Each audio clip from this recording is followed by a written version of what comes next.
Well, a lot of Ferrari's success has to be attributed to Lampredi. He was the chief engine designer and builder. He started out with the V12, made the V12 famous Ferrari. But in 1951, they also realized that the Formula One world, the Formula Two world, and the sports car world was going to head in a different direction. That direction was four-cylinder motors, would you believe it or not. The whole concept was that if you had a big bore and you had big valves, you had less friction with only four cylinders moving up and down in the bore. The crankshaft could be that much shorter. There was that much valve train to go up and down. There was that much less friction, therefore they could get more horsepower out of it, losing less to friction. It was a simple idea and an idea that obviously worked. In 1952 and 3, their four-cylinder motor, the 2-liter, won 2 world championships for Ferrari. But by 1957, these motors found their way into the Mondales, but by 1955, Lampredi left for Fiat. A group of engineers followed in that theme, and they continued to evolve that four-cylinder motor into a 2.5-liter and eventually a 3-liter. Now these were called the Testarosas, or the TR. Testarossa stood for redhead because the valve covers were actually red in color. These were dual overhead cam motors that had great performance potential. Now, by 1957, this was the last year of the four-cylinders, Ferrari was focusing on the new 250 TR, which would be a 12-cylinder again. 19 TRCs were built. Now, the TR obviously stands for Testarossa. The C was for Appendix C. In 1957, it was an obscure rule that was written into the FIA rulebook that said that you had to have a convertible top. So all TRCs were actually for Appendix C with a convertible. These cars looked funny with the convertible top, but it made them legal. Only 19 of these cars left the factory, this one here being the last one built. It's also a Scaglietti body, which is 3 inches lower than the previous body. Great looking car with the top down, top up, that's another story.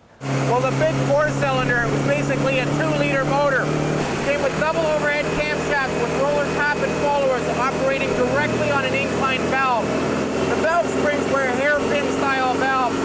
Now, most of these cars came with 2 Pirelli distributors, 2 spark plugs per cylinder, with a compression ratio of 8.75 to 1. Now, in preparation for 57 Le Mans race, 706, which is the chassis number of this car, went back to be fitted with a special hot rod engine. The hot rod engine incorporated D4 D-stroke lower block of a Type 119 Monza engine, with the upper block of a Type 131C. It's the only TRC engine that features magnetos instead of distributors. As far as drivetrain went, it was a double drive plate clutch, which is a little aggressive when you start, but once you get used to it, transmission is a 4-speed all-synchro mesh. Rear axle is a live axle. Gear ratio starting from 377 up to 457 to 1. With a 377, these cars were capable of 154 miles an hour.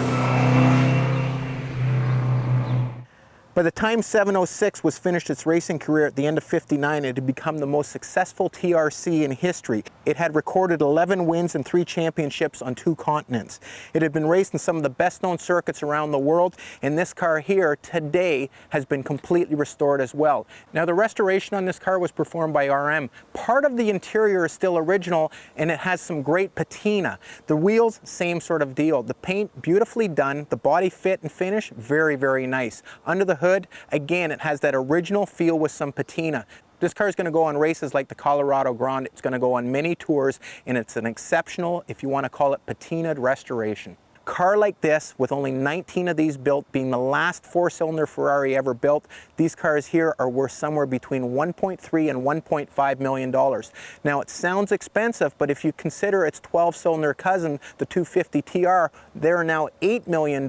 This thing here is a bargain at that sort of number, and once people realize that 4-cylinder Ferraris are just as significant as the 12-cylinders, especially for racing championships, these cars will continue to go up in value and maybe someday come close to the 250 TRs.